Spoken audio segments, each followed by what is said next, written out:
one of the suppliers had sent me a note and just said, this is it's a gut punch for us too economically, but it's also was this a failure to move towards organic and fair trade? And that was probably the note that best spurred me to action.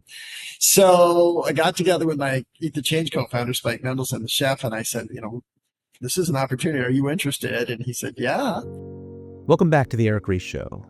Today I'm joined by my friend Seth Goldman, who has defined being a mission-driven entrepreneur in our generation. Seth is a founder of an iconic product you've seen at the grocery store called Honest Tea. He grew this from nothing, literally brewing samples of iced tea in his kitchen to eventually selling the company to Coca-Cola. Today he's running a new iced tea company called Just Iced Tea, the fastest growing bottled tea brand in the US. But his impact goes beyond iced tea. He's also the chair of Beyond Meat, helped build PLNT Burger, and is one of the mission guardians of Tony's Chocolonely.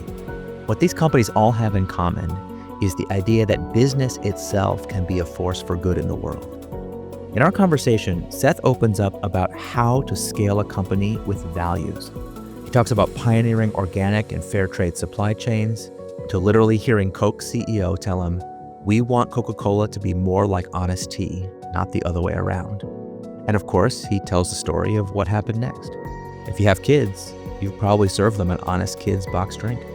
He also shares the emotional story of how, when Coca-Cola ultimately discontinued Honest Tea, he had to rebuild the entire company from scratch in just 90 days, and why he saw that moment not as a setback, but as a chance to bring justice back into the bottle.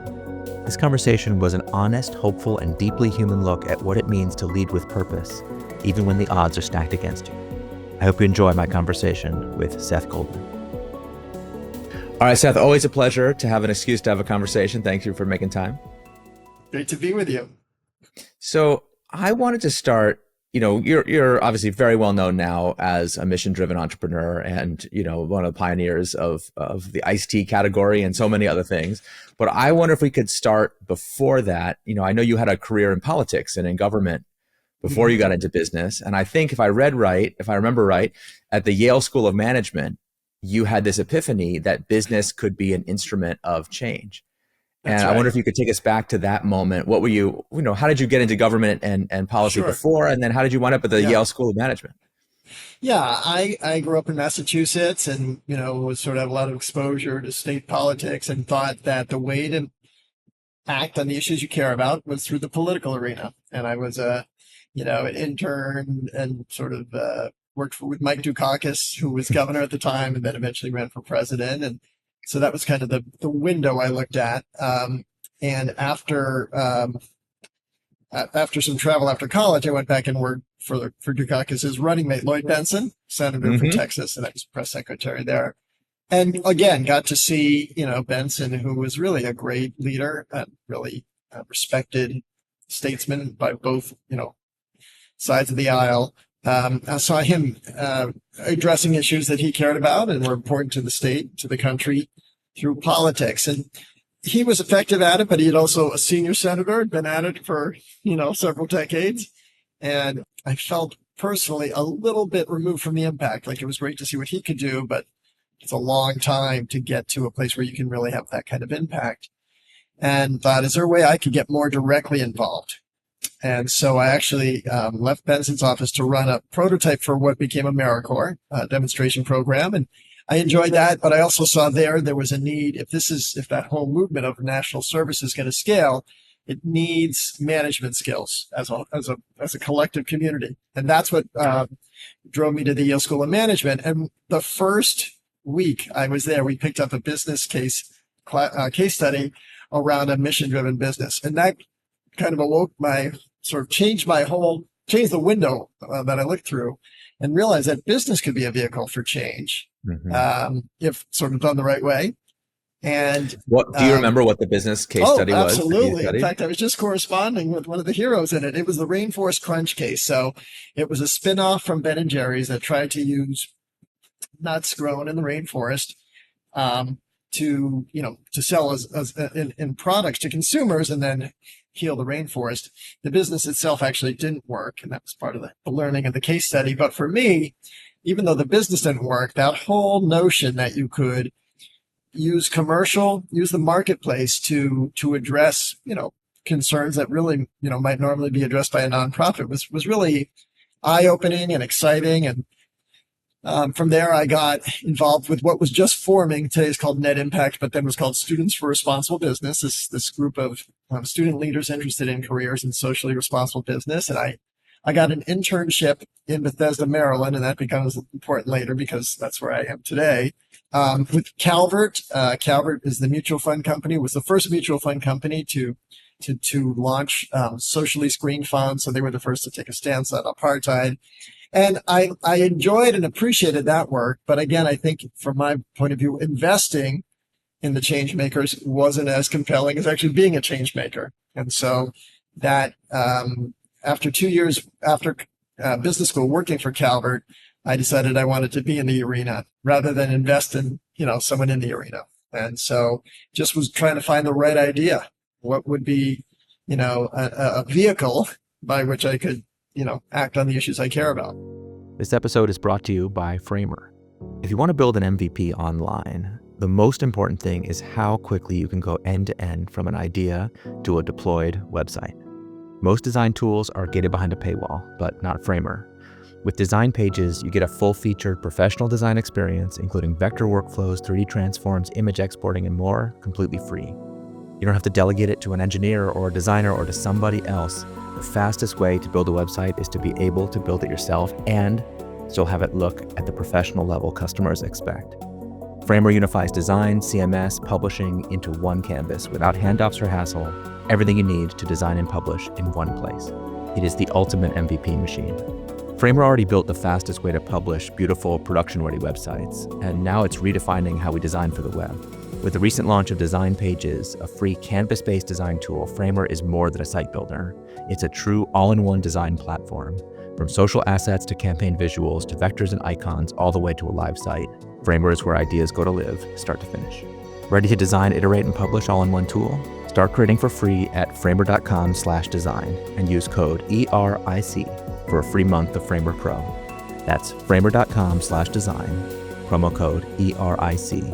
Framer.com/design, promo code Eric. Rules and restrictions may apply.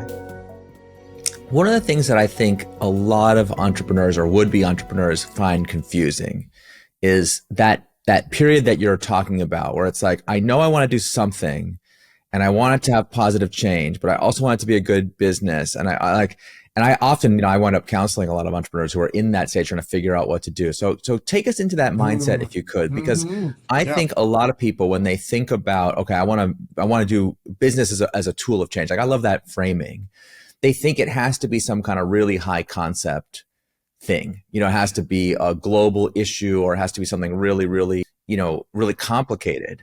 And I feel like one of the things that's a hallmark of all the things that you've done is like, although they are connected to like the biggest problems in the world, the product itself, the mission itself is actually like relatively simple. It's easy to understand. And of course, the best businesses, whether they're this kind or any kind, simplicity, clarity of strategy, what my friend Todd Park called like simple strategy with incredibly complicated execution.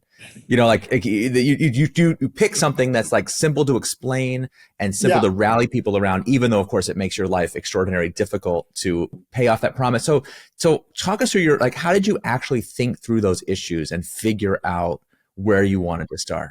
Well, it really had to start from a place where I personally felt passionate about the idea. So there were actually 3 different ideas I was playing around with before I went and launched Honest Tea. So in business school, a classmate and I had won what was then the inaugural New Enterprise competition at Yale, the whole university.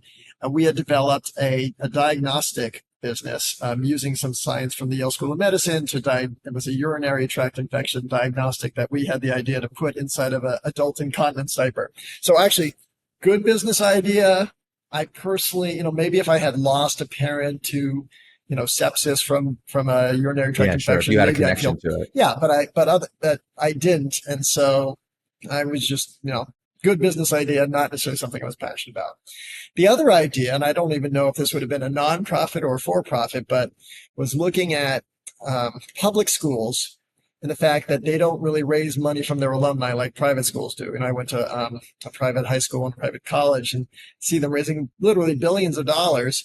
And the net wealth of the graduates of public high schools is much larger than that of the private university institutions, but there's no mechanism for organizing them. And could we find a way to tap into that? So that's something, that's a noble purpose, right? If you can bring more resources to public education, that could be really impactful. And then while I was sort of noodling on those ideas, I went for a run in Central Park after giving an investment presentation on behalf of Calvert, and I was thirsty.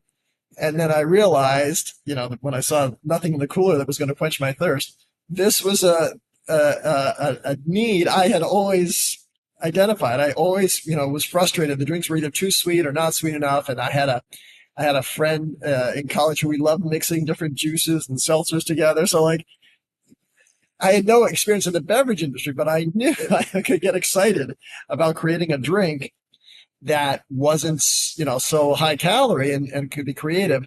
And then when my co-founder, Barry, who had been my professor at the Yale School of Management, came up with the name Honest Tea, that kind of broke, it sort of shattered the ceiling. And okay, now this is about a topic, a need, a product I'm passionate about with a license to incorporate all the issues I care about. And from there, it was just a matter of putting them all together. So talk about how at the beginning you connected in your own mind, what I think some people might see as a very humble product, humble category, to these important issues. Like you that wasn't obvious, I don't think. Other people obviously have entered the food business really not caring about the other issues, as we can all see from the product of our food system that are really atrocious. Right. So how did you make that connection, and how are you thinking about it at that time? Well, what's beautiful about tea, it is the humblest of products. At its core, it's just leaves and water, right? That's what tea is. And so it's a product, and it is grown in some of the poorest countries in the world, just due to mostly geography and a lot of factors, but that's certainly one of them is equatorial climates, and elevations, poor countries. Elevations in poor countries. And so those all kind of were obvious, but then we realized that the key opportunity with tea is that although it is a very simple product, it is great tea. You can have great tea here in the United States. You can have it for pennies a bottle, right? So if I wanted to sell wine of the kind of quality I'm selling of tea, it'd be, I don't know, hundreds of thousands of dollars, per bottle. That's not a viable business if you're trying to bring it to scale. But with tea, we can make great quality tea for pennies a bottle. And what's ironic about tea is we can spend literally 10 times what our competitors spend on their ingredient and still only spend pennies a bottle. So that was kind of the thing that was hard to understand. If your tea ingredient costs you so little, why not make it great tea? Why not pick the best tea you possibly can? But because they had all the other brands were sort of reliant on sort of buying the dregs of the tea leaves, the byproduct. The cheapest possible. The cheapest possible, making it into a concentrate or powder. And we said, well, let's brew real tea leaves at our bottling plants so that there's really no compromise in the quality and the taste. And again, it's still pennies a bottle. And not only that, and we can make it organic, and we can make it fair trade where we're investing back in these communities, and it's still pennies a bottle.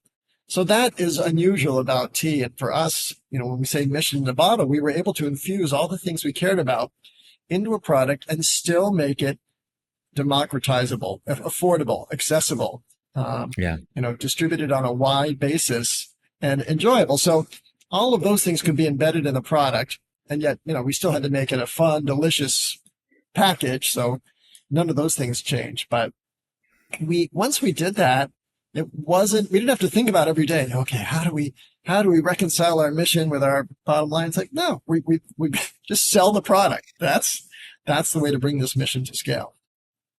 One of the things that I have admired about the way you've built these companies, and I think is a hallmark of the best mission-driven companies, is they set up very early on an alignment between the business model and the mission, such that the more the mission succeeds, the more money you make. Yeah, absolutely. And all other forms of money making are not permitted.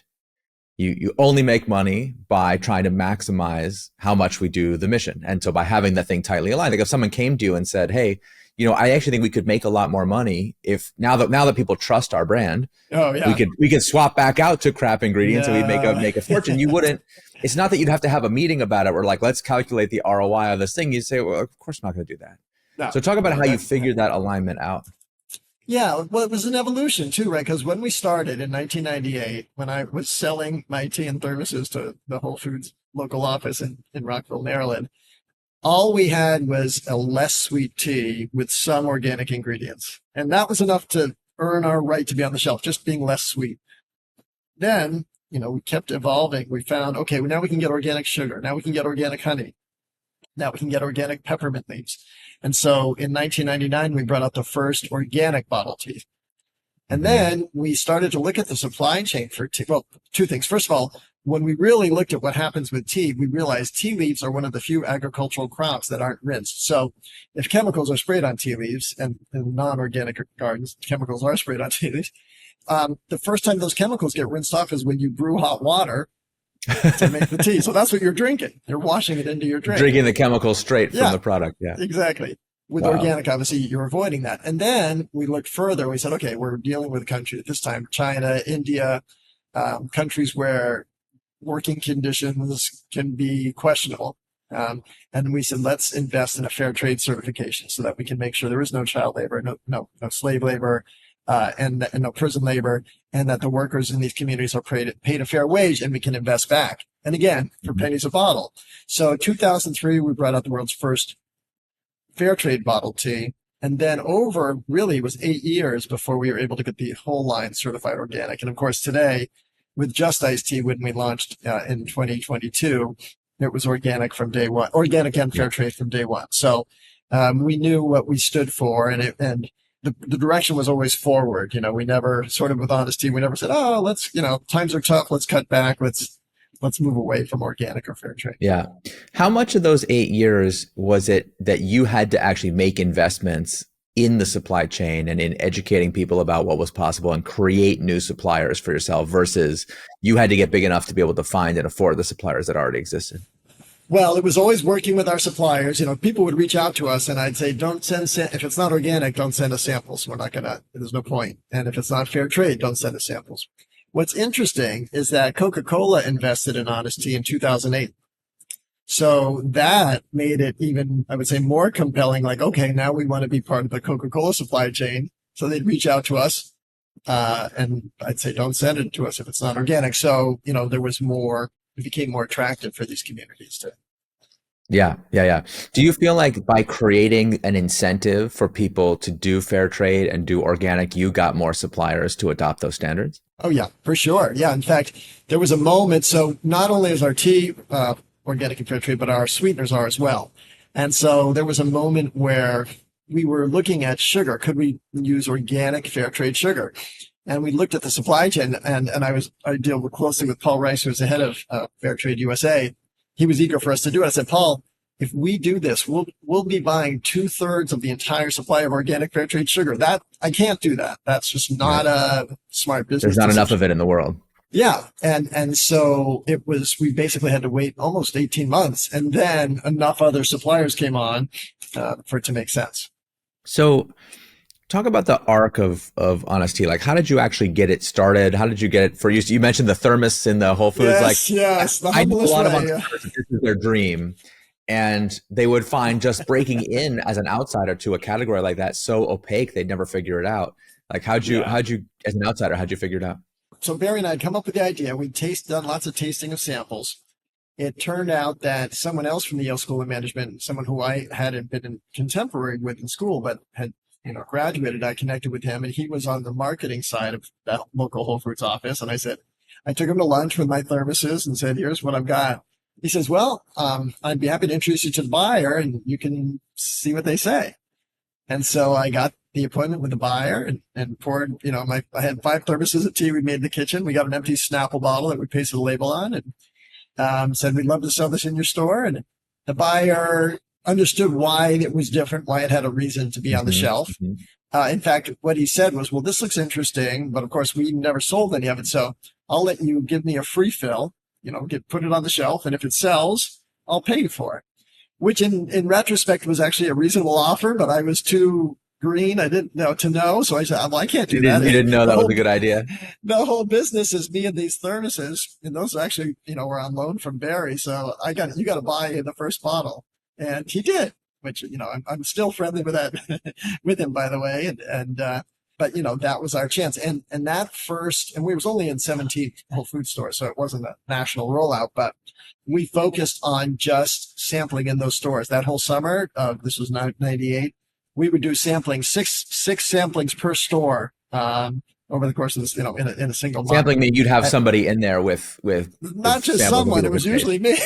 Yeah, I was going to say, well, I think that's actually really important for people to realize. It wasn't some like nebulous distributor. You were in the store yourself, offering people samples.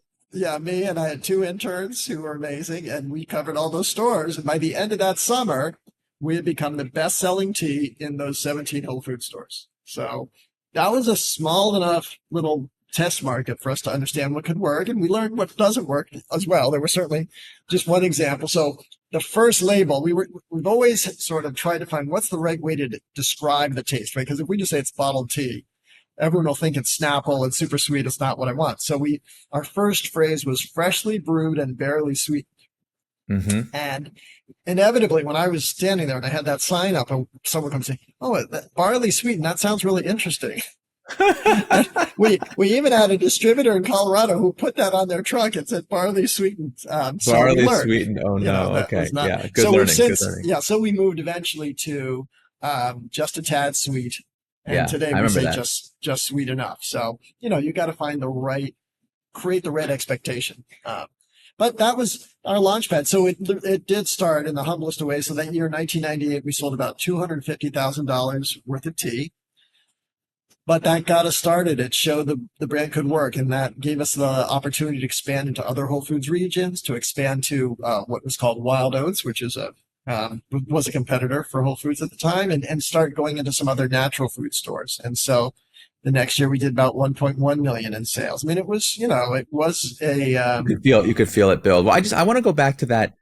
I'm always trying to get entrepreneurs to go to where the customer is and physically sell the product whenever possible. And I love that as an MVP story. I was actually just with an entrepreneur the other day who's got this like really complicated business plan, and they're working on this technology, and it's going to be to be sold in all these different merchants. And I was like, walk me through the specifics of how it's going to happen. Go to the merchant, and they had this idea they were going to like have these like standees that they were going to print out, and they're going to put them in the store, and people are going to see the QR code and scan it, whatever. I was like, wow. I'm sure it'll work out, but could you just go to one store with one standee and sit there and watch people do the QR code? And I love this because there's nothing more visceral than watching someone taste the product right in front of you. Right?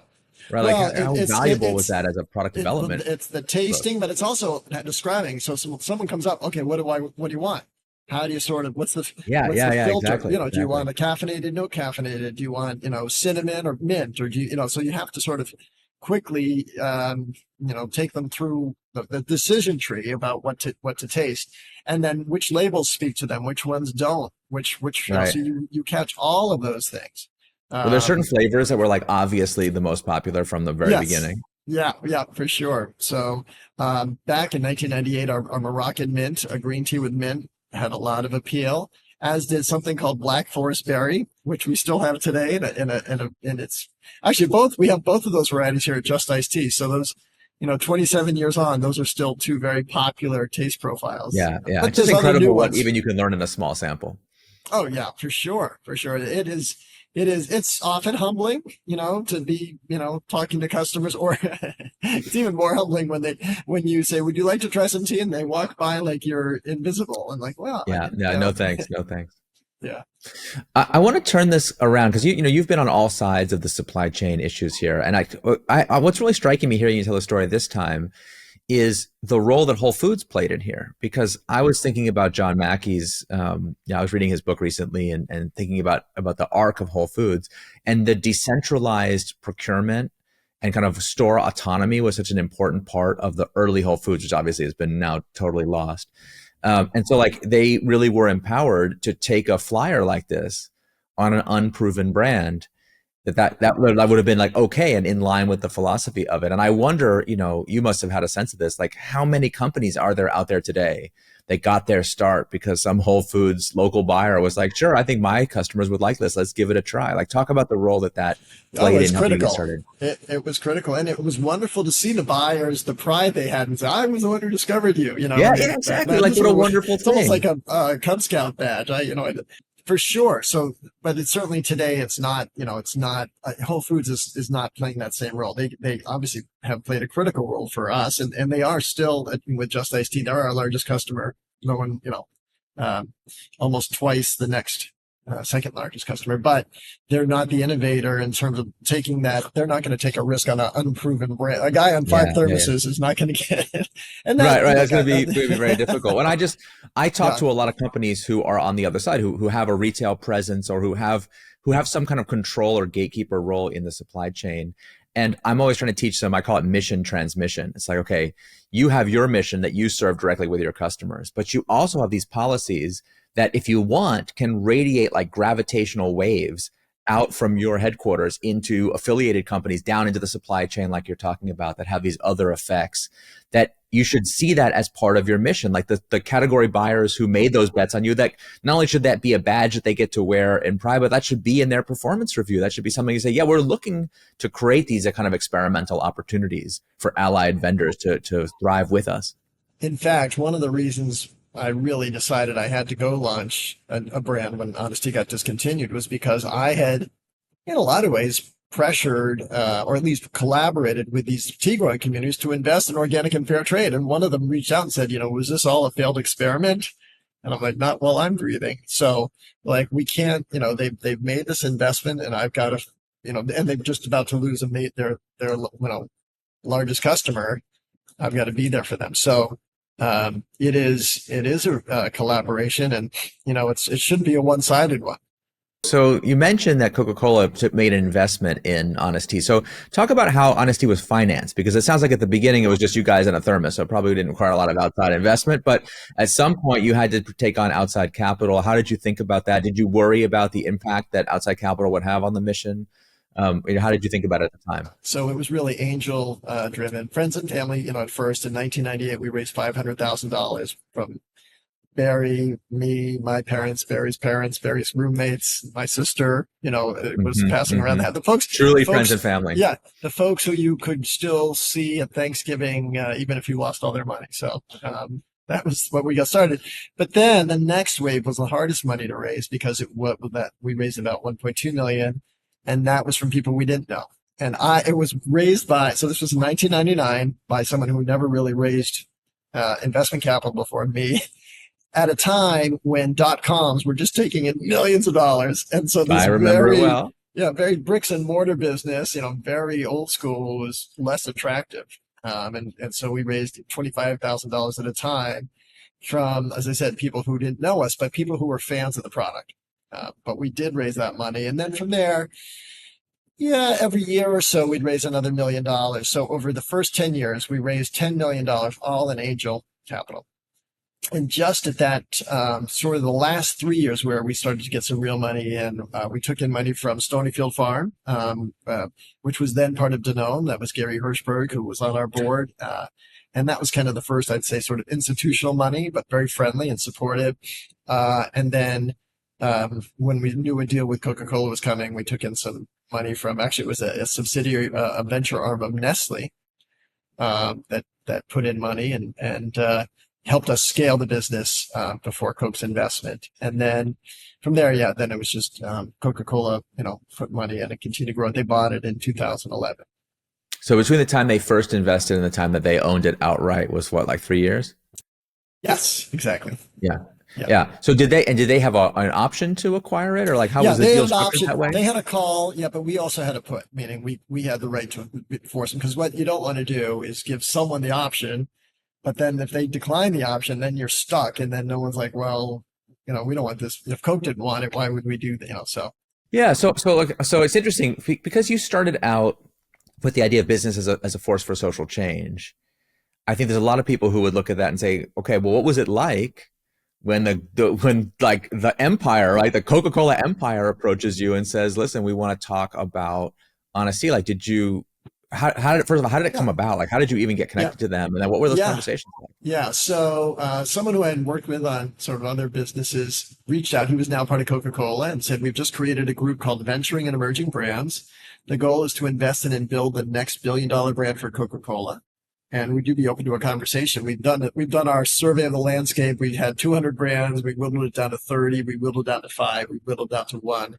Honest Tea is the brand we think has that potential. Are you open to a conversation? And I was going through at the same time. Honest Tea was growing quickly, but I also saw limits on the horizon. We were getting turned down by some Snapple distributors, that's our preferred route to market. But Snapple was kind of turning the screws on these guys, saying, don't take any competitive brand. We could have a long discussion about whether or not we're competitive, but the fact that some of those distributors felt intimidated by Snapple, I meant we're going to need some kind of distribution partner. And then I realized, so the product and the brand were working. We were the fastest growing brand in the natural channel, and we were growing much faster than the category. So we're kind of busting out of natural. I knew there was more ahead, but we had to get the resources and the distribution to make it happen. So that all worked. Obviously there were questions raised about us being very different in our values from Coca-Cola, but at the time, the vision for Coca-Cola, and this was the chairman and the CEO and the head of Coca-Cola North America, all wanted the brand to be Coca-Cola to be beverages for life, to be bigger than just call it the soda company. They wanted to be in all channels, serving all customers, and they didn't have a real foothold in the natural channel, and so we presented them that opportunity.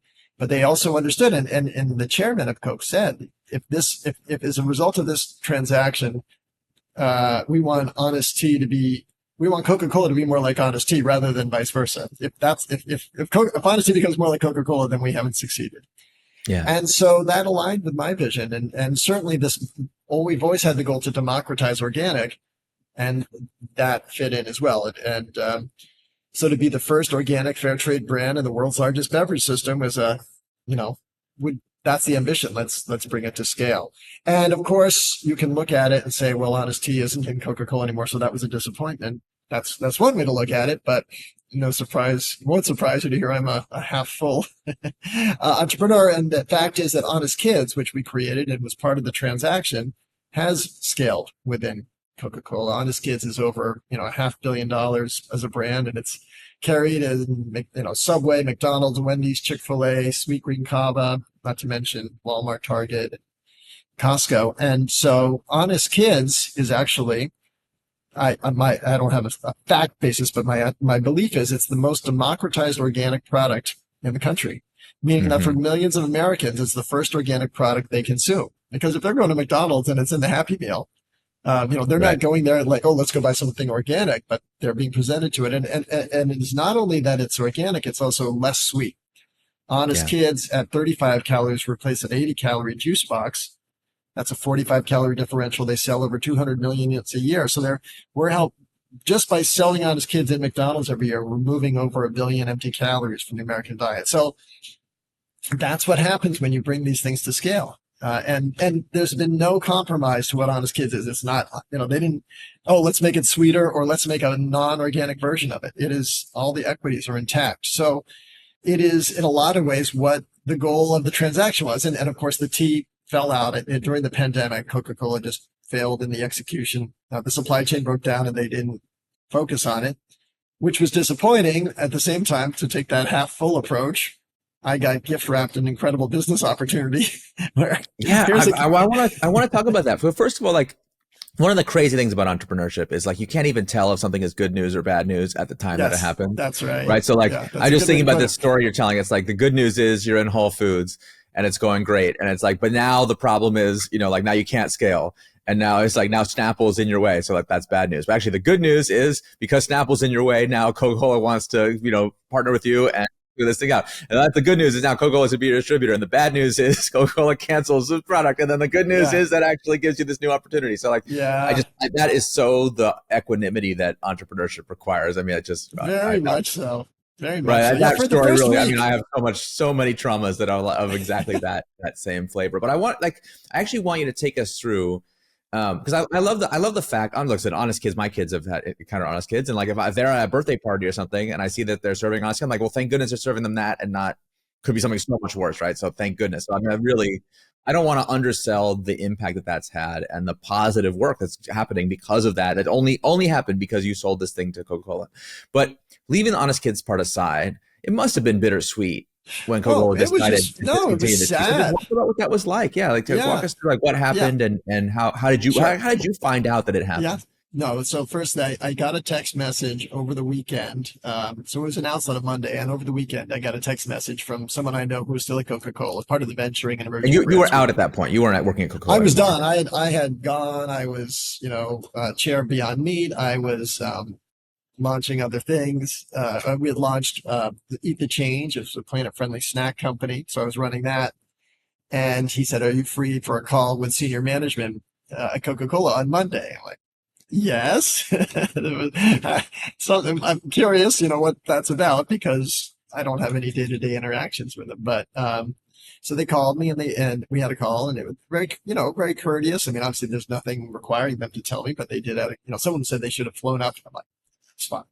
Just that they let you know it all was definitely very curious. So I had that call in the morning. I was the first thing I did actually was I wrote my thoughts down, and I put out a LinkedIn post that day, which quickly kind of blew up because I don't know if it was emotional, but it was a gut punch. It was really, it wasn't just me. It was my family, but also literally thousands of people who had worked building Honesty and who cared about it, not to mention the customers. And I was sad. I didn't have any other reaction, just sadness. Like really, even for the first week, I'm just like, oh my gosh. And then I started to get inquiries from friends in the industry. What are you going to do? What are you going to do? And I'm like, I'm still being sad. I'm not doing anything. Yeah. I mean, this is Coca-Cola's decision. What do you want me to do about it? Yeah. But then, as I mentioned, one of the suppliers had sent me a note and just said, this is it's a gut punch for us too, economically, but it's also was this a failure to move towards organic and fair trade? And that was probably the note that best spurred me to action. So I got together with my Eat the Change co-founder, Spike Mendelson, the chef, and I said, this is an opportunity. Are you interested? And he said, yeah.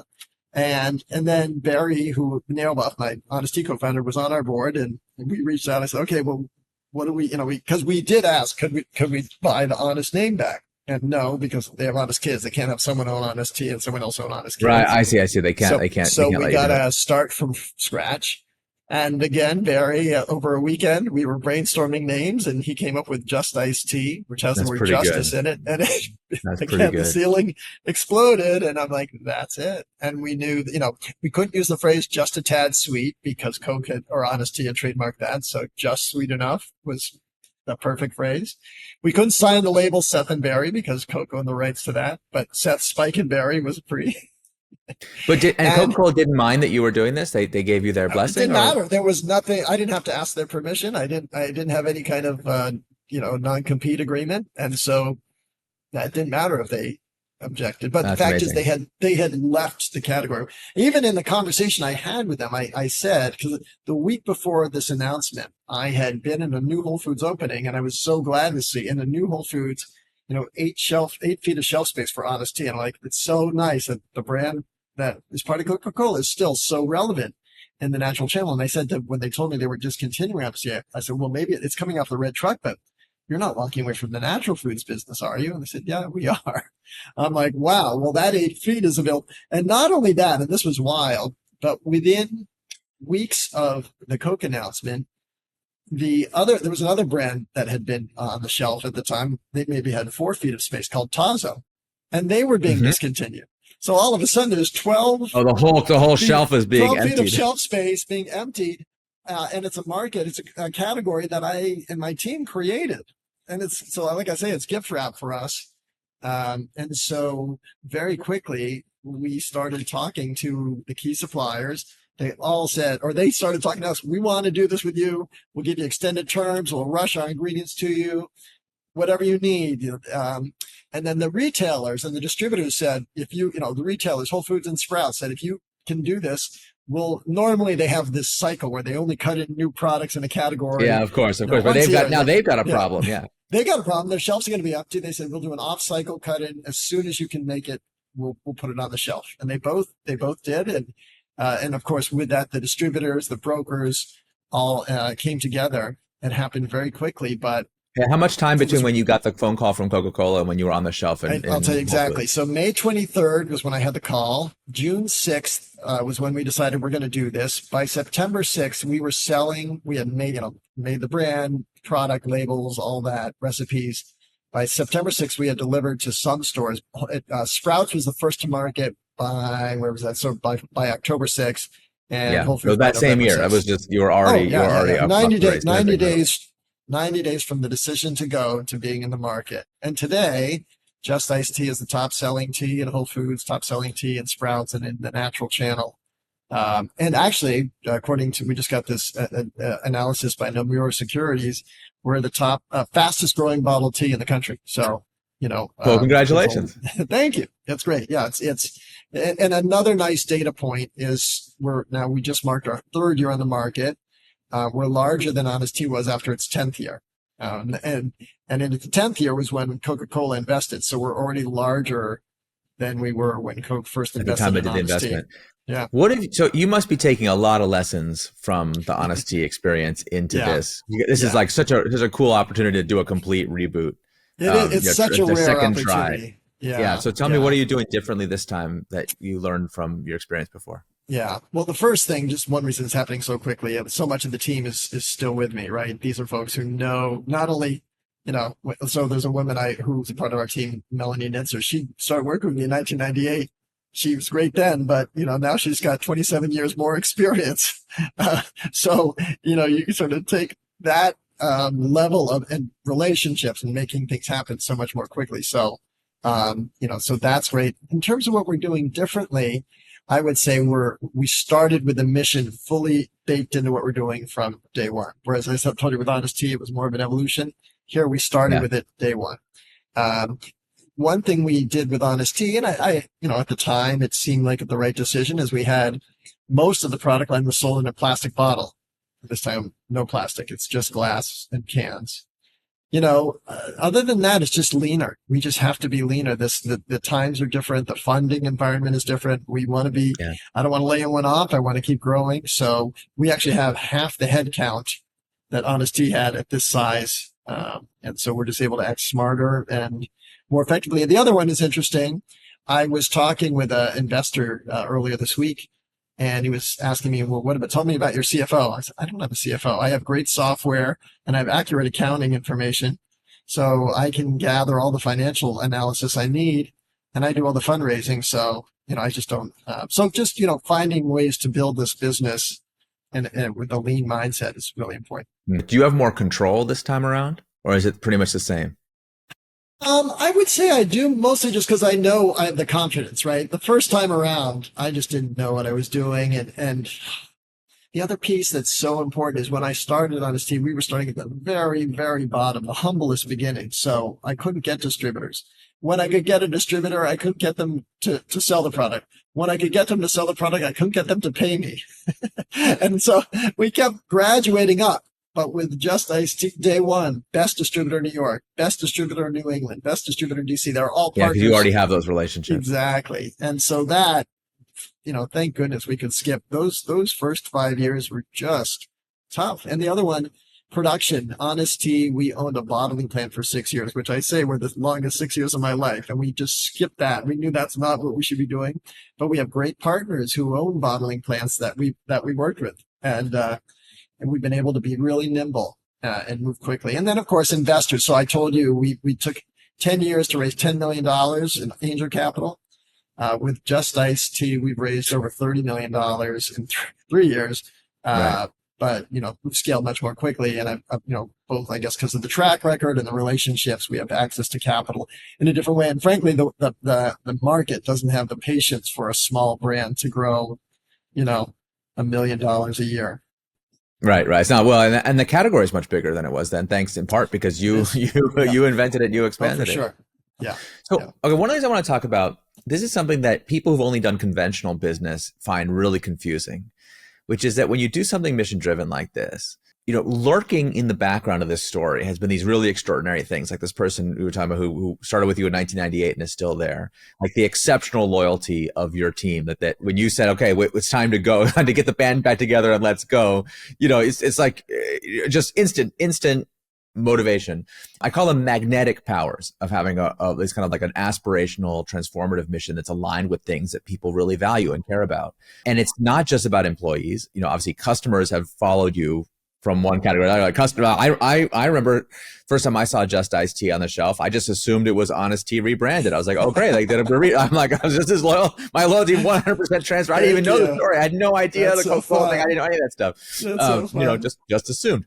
You have this customer loyalty that you enjoy, but also really counterproductive forms of loyalty, like these partners and investors who've been with you on this journey, the suppliers and people who, like people in conventional business, they have adversarial relationships with their suppliers. If their supplier was in trouble, they wouldn't call them. They'd be trying to hide it from them, right? There's been these little hints of it. So I wondered, like, looking back over the arc of your career, talk about what it's like to just be aligned with a mission that has this kind of magnetic pull to it.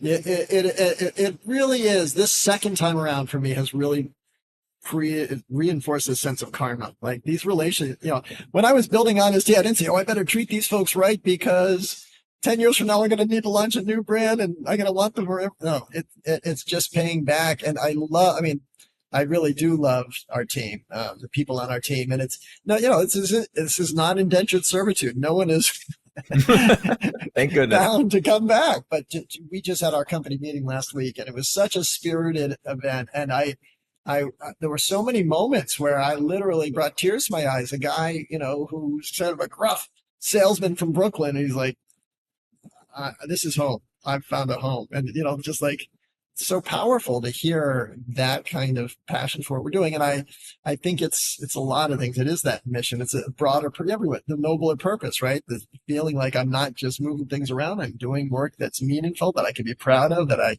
want my family to know about. I want my friends to know about, I want the world to know about. All of those things do make it more compelling and more sticky. And the suppliers too. We get obviously a lot of long-standing relationships. We have other people who want to come in and we always have to be open to new relationships, right? That doesn't make sense to just say we're going to run the same playbook. All of those things I think it's just this nice circle of, I'll call it virtue. That's not the right word, but just dealing with people the right way. And it comes back to you, even when you don't have an agenda. And I'll just give you one example. So I mentioned that tea supplier. We have, the one who brought me back in, the one who sort of said, we were worried. Was it a failure? Yeah. And so we dealing with him and it's really his family we've been dealing with. And we got in a place where we were, he brought in a lot of inventory. Actually, it was pre-tariff inventory, which was great. Like we want that, but we weren't pulling it as fast as he needed. And technically there's nothing requiring us to pay in advance for it. But I said, look, I'll pay, I understand you've got it here and we want to make sure we keep a hold of that. Let me just pay you in advance. So it's usually you're trying to negotiate to get longer terms, but like we've got cash right now and this is our season. I may be different in January when it's cold, but for now, let me just pay you and we'll take the tea later. And we didn't need some formal legal agreement. It's just, we know we've been working together for decades. I actually worked with his father. So wow. Like this is how, this is how you build relationships. I have this feeling that the most undervalued asset in business today is trust. People just do not understand how powerful it is if you are a trustworthy counterparty, the magic things that happens. And I've been studying this for a long time. Like, why do people have such a hard time understanding this? Because I keep seeing companies behave in non-trustworthy ways and then they reap the whirlwinds. You talk about karma. Sometimes it takes many years and decades before it comes back to them. But I've seen cases where like they're out of business a year later and it's like, all you had to do is do the right thing that one time, right? It's really powerful. And I think I figured it out, which is that when you do something like what you just described, where it's like, okay, we're gonna give this supplier advantageous terms, kind of for no reason. from like some guy with an ROI wielding spreadsheet sitting there being like, luckily you don't have a CFO, so you don't have to worry about this. But if you did, they'd be like, come on, hold on. And there's companies that are just obsessed with stack ranking every decision by ROI, which forces every decision to be done by spreadsheet. And when you do it by spreadsheet, the costs of doing the right thing are tangible, but the benefits are intangible. Yeah. So it breaks the ROI calculation. You can't do it. Talk about like you've had this instinct to build up this asset over time. Like, why is it so valuable? Well, but also let me flip it and say that's part of what I saw when Honest Tea was at Coca-Cola, and I would see every year they'd sort of think about, okay, what are we investing in Honest Tea? And, there was just from Honest Tea's peak within Coca-Cola, there was just a process to cut back and try to optimize the profits. And instead of recognizing this is still a brand with tons of upside, let's keep growing, investing in it. And instead, we can cut this person and we can make this. There was never a shortcut to the product. It was around the people around it, though, which ultimately led to, the brand being not vital. Once you see the people who work on something as a cost center to be optimized, then you've already lost the plot. You've missed your opportunity to really like have that vitality that you're describing. Yeah, that's right. And so, what we know is, as I said, we are much leaner. We're half the size of Honest, and from a staffing perspective, Honest Tea was at this point. But we have to find ways to continue to invest in what we really care about. So that's obviously our voice, our brand, our community. And we've got great people, and social media is different, right? There's, it's different ways. Different world, we have field marketing. We still invest in that, but it's just different ways to spread the word. And can we do that more efficiently, more effectively? Is Just Ice a public benefit corp? No. So I'm glad you raised that. So Honest Tea was not either. I've looked at the B Corp model, and I certainly don't have any knock against anyone who's doing it, but I've always felt that just because you can fill out paperwork doesn't necessarily mean there's a high standard. And so we have joined this effort with 19 other companies called the Purpose Pledge, which in my view really is a more aspirational standard. Where there's tell us about it. Yeah, 10 commitments around product integrity and kind of organic as baseline. Like it starts with organic, and then it grows from there. There's standards around sourcing. There's standards around compensation in terms of both living wage, but also, multiples between the highest and sort of, lowest or median average worker in the company. There is really an attempt to build a movement around it. And so it's been in pilot this year. We're going to be sort of launching it publicly next year. But it's something I'm excited about. Because I haven't been part of the B Corp movement, I haven't been directly involved, but I know there's been some controversy from some B Corp companies who dropped out and just said this isn't rigorous enough. It's it's been a big issue, and actually my understanding is that they changed the standard this year to make it more like what you're describing and move away from the point-based system. Just to cut to my point of view that our standards, I want anything we claim to be third-party verified. So I don't want to say I'm natural or I'm sustainable. I want an organic standard. I don't want to say I'm socially conscious. I want a fair trade, third-party certification. I don't want to say I'm healthy. I want a nutritional label that shows that we have lower calories. Yeah, why is third-party verification so powerful? Why is that so important to you? Because otherwise you get companies that make up their own definitions and their own interpretations, and it can move. And in a way, that is when I said Honest Kids is still the great product it was, because it can't be compromised unless you take away the seal, but it's something that you wouldn't do. I think that's another underrated kind of tool in business. People don't see the power of standards the way that they should as a mechanism to lock a product in to a level of quality that then makes it more trustworthy to customers, because then they can relax and they don't have to be constantly checking, hey, did they so anyway, but going back to your Purpose Pledge, the word purpose is like become really interesting to me, because to me, purpose is very straightforward. Like everyone's got a corporate charter. It says what the purpose of their company is. And they, by default, if people don't join the Purpose Pledge or they don't do anything extra, they're just going to get shareholder primacy by default in these ways. Your company is a financial instrument to enrich shareholders. Yeah. And then I know so many people who have a company whose purpose is to do that. They're like, why don't people trust me? Like, well, I don't tell you why people trust you. They think you're just a financial instrument to enrich shareholders. And if I tell people, like, if you swallow a pill made by a company, you're betting your life that their interpretation of what benefits their shareholders is keeping you alive. You better hope that doesn't change any given time, because we've seen so many cases where that's led to a betrayal. And this has become kind of surreal, where people are starting to talk about corporate purpose like this vague, strange thing. And I'm going to run this quote by you. It was one of my favorite quotes recently. This is a investment analyst who was complaining about Unilever. They had a whole thing. They were going to infuse purpose into all their products. Yes. And this great quote, he said, at the point that we're talking about the purpose of Hellmann's mayonnaise, we have really lost the plot.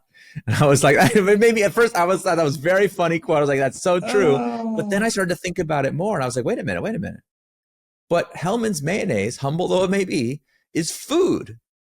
Its purpose is actually very clear. It is to nourish and delight human beings. And so actually, I think we've gotten to this place where people are rolling their eyes at purpose. Meanwhile, if the company who makes a food product, and I wanted to ask you about this because you're in this business too, if the people who make the trade-offs, you have people right now every day making trade-off decisions about what ingredient should or should not be in the bottle and what safety standards and all this stuff. If you understand your purpose as to be taking care of the health and well-being of your customers, versus if you view that your purpose is to squeeze costs and exploit the hell out of them, that actually has real consequences, real world consequences. So I just wanted to see, react to that idea about corporate purpose, that idea that can a food product have a purpose? What does that even mean? Well, just first, the Uber way to look at purpose pledge is that, as you said, shareholder primacy versus stakeholder primacy. So shareholders are absolutely key stakeholders, and you neglect them to your peril. But there are other stakeholders that we should be thinking about as we make decisions. And, we do have to get their competitive gross margins. We don't have gross margins. We don't have a business. We don't have a business. Then it's all, for naught. No margin, no mission. Yeah. So we've got to have margin, but we can make decisions along the way, certainly around the sourcing. And I have, I consume mayonnaise. I'm vegan, so I don't have Hellmann's or have their plant-based version of Hellmann's, but, where is that sourced from? Is it organic? Can it be, can we find ingredients that are more environmentally friendly? What is the supply chain? What happens to the labor in making the Hellmann's? And then what's the calorie content and the cholesterol content and all of those things? Yeah. All of those things can be, there's nothing about selling a great product that has to be at odds with having a great purpose to it as well. At least in this case, maybe you could make a case about guns or something. Right. Which exactly. is, I think the magic of being in a market economy is every company is free to define its purpose as it sees fit. And, and customers and investors, everybody can respond accordingly. And so I feel like people are treating this like it's some kind of arcane decision, but imagine some efficiency consultant. Well, you experience this at Coca-Cola, right? Someone shows up one day and said, listen, we could save 3 cents per bottle if we use this carcinogenic product. And the consequences won't be felt for years. You'll be long out of this job before anybody finds out.